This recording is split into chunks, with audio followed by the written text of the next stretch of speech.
오늘 우리가 함께 볼 하나님의 말씀은 마가복음 6장 1절부터 3절입니다. 마가복음 6장 1절부터 3절 1절부터 3절까지 말씀을 제가 봉독하겠습니다. 예수께서 거기를 떠나사 고향으로 가시니 제자들도 따르니라. 안식일이 되어 회당에서 가르치시니 많은 사람이 듣고 놀라 이르되 이 사람이 어디서 이런 것을 얻었느냐? 이 사람이 받은 지혜와 그 손으로 이루어지는 이런 권능이 어찌 됨이냐? 이 사람이 마리아의 아들 목수가 아니냐?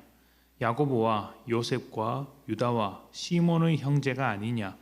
그 누이들이 우리와 함께 여기 있지 아니하냐 하고 예수를 배척한지라. 아멘. 예수님께서 하나님의 나라를 선포하시며 많은 이적을 보여주신 뒤에 고향으로 가셨습니다. 안식일이 되어서 다 같이 회당에 모였을 때 예수님도 이제 고향의 회당에 함께 참석하셨고 모임을 가지셨습니다. 회당은 유대인들이 모여서 하나님의 말씀을 듣는 자리인데 회당장의 허락이 있다면 누구나 외부에서 온 손님이라 할지라도 누구나 사람들 앞에서 하나님의 말씀을 전할 수 있었습니다. 예수님도 아마 외부에서 온 손님이고 또 워낙 유명한 분이었기 때문에 회당장의 허락을 얻어서 말씀을 전하실 수 있지 않았을까. 그래서 회당에서 말씀을 선포하는 시간이 많지 않았을까 이렇게 생각해 볼 수 있습니다. 그런데 그 말씀이 그동안 사람들이 들어보지 못한 놀라운 말씀이었기 때문에 사람들 사이에서 좀 논란이 있었던 것 같습니다. 놀라운 말씀이라고 하니 굉장히 신선하게 받아들인 것처럼 들리겠지만 그런 것이 아닙니다. 받아들이기에 너무 이상한 말씀이다 라고, 그래서 사람들이 쉽게 받아들이지 못했다라고도 볼 수 있습니다. 어떤 말씀이었을까요? 당연히 복음이겠죠. 그런데 복음이 무엇이었길래 사람들이 놀라워할 뿐만 아니라 배척했다고 합니다. 왜 배척하게 되었을까요? 이 점을 쉽게 생각해서는 안 됩니다. 왜냐하면 우리도 사람들과 같이 예수님을 얼마든지 배척하고 또 예수님의 말씀과 복음도 배척할 수 있기 때문입니다. 복음은 하나님 나라에 대한 소식입니다. 그런데 보통 나라를 세운다고 하면 자기 세력을 모아서 경쟁자를 물리치고 권력을 잡아야 합니다. 힘이 있어야 하고 돈이 있어야 합니다. 그런데 하나님 나라는 그렇게 세워지지 않습니다. 겸손하게 낮아지는 모습으로 세워집니다. 내 것을 내어주는 것으로 세워집니다. 높은 자리보다 낮은 자리에서 세워집니다. 결정적으로 십자가를 통해 세워집니다. 이런 말씀들이, 이런 내용을 포함하고 있는 말씀들이 죄와 세상의 원리에 익숙했던 사람들에게는 너무 이상한 것으로 여겨졌고 그래서 놀라면서 배척했던 것입니다. 예수님께서 전하신 복음을 납득하지 못했던 사람들은 예수님께서 행하신 놀라운 일, 그 놀라운 일을 보고 들었으면서도 거절했습니다. 그리고 예수님의 과거를 꼬투리 잡았습니다. 어린 시절 성장 과정과 또 예수의 부모, 형제, 또 자매까지 다 알고 있는데 그가 어떻게 그리스도이며 선지자가 될 수 있느냐고 받아들이지 않았습니다. 달을 가리키는데 달을 보지 않고 손가락만 이제 쳐다본다는 말이 있죠. 사람들이 지금 그렇습니다. 복음을 듣지 않고 복음을 전하는 예수님에 대한 말만 이러쿵저러쿵 늘어놓고 있는 것이죠. 메시지를 거절하기 위해서 메신저를 공격하는 것이고 복음을 거절하기 위해서 예수님을 공격했던 것입니다. 복음은 세상과 다른 것을 가르칩니다.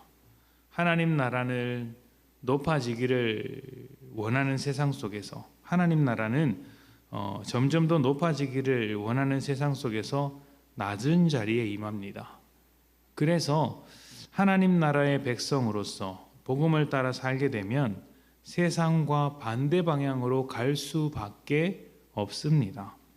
이 땅에서의 기쁨과 즐거움을 목적으로 삼는 세상과 달리 우리는 영원한 기쁨과 즐거움이 목적되기 때문이죠.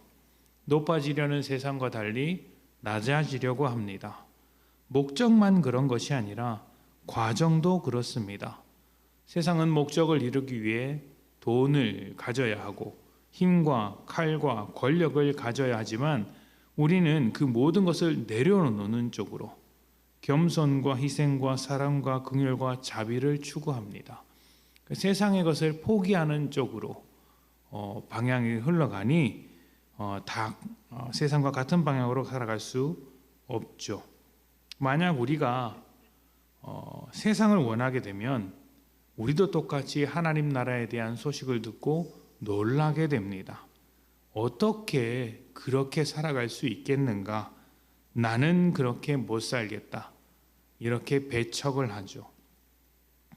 사람들이 예수님에게 꼬투리 잡은 것처럼 우리도 다양한 이유를 들면서 불가능하다고 거절할 것입니다. 사람들이 예수님을 우리와 같은 성정의 사람이 아니냐, 이상한 소리 한다, 배척하자라고 했지만 우리는 다른 이유를 들어서 배척하겠죠. 예수님이니까 그렇게 하실 수 있는 것이지 우리는 그렇게 하지 못한다. 왜 그럴까요? 이유는 하나입니다. 세상을 바라면서 복음을 거절하기 때문에 그러한 반응이 나오는 것이죠. 높아지기를 원하는 사람에게 낮아짐은 손해입니다.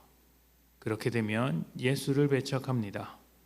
물질을 원하는 사람에게 섬김은 손해입니다. 그렇게 되면 예수를 배척합니다. 성공을 원하는 사람에게 내어주는 것은 손해입니다. 그러면 예수를 배척하게 됩니다.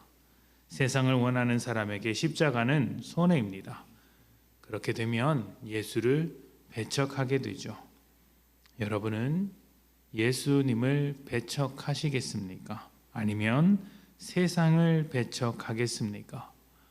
예수를 믿고 하나님 나라를 아는 사람은 죄로 가득한 세상보다 하나님 나라가 훨씬 좋다는 것을 압니다. 그러니 복음을 따라 살아가는 것, 이 삶을 포기하지도 배척하지도 말아야겠죠. 예수를 거절하는 세상 속에서 예수를 따르는 것이 쉽지 않을 수 있습니다. 주님께서 배척당하셨듯이 어느 순간 어느 시점에서 우리도 배척당하는 경우가 있기 때문이죠. 그러나 하나님을 믿고 예수를 따라가는 이 삶이 하나님 나라의 관점으로는 비교할 수 없는 복된 삶이라는 사실을 잊지 마시고 이미 하나님 나라의 시선으로 세상을 보고 있는 우리가 날마다 복음으로 살아가시기를, 그렇게 날마다 승리하며 살아갈 수 있기를 축복합니다. 우리 함께 기도하겠습니다.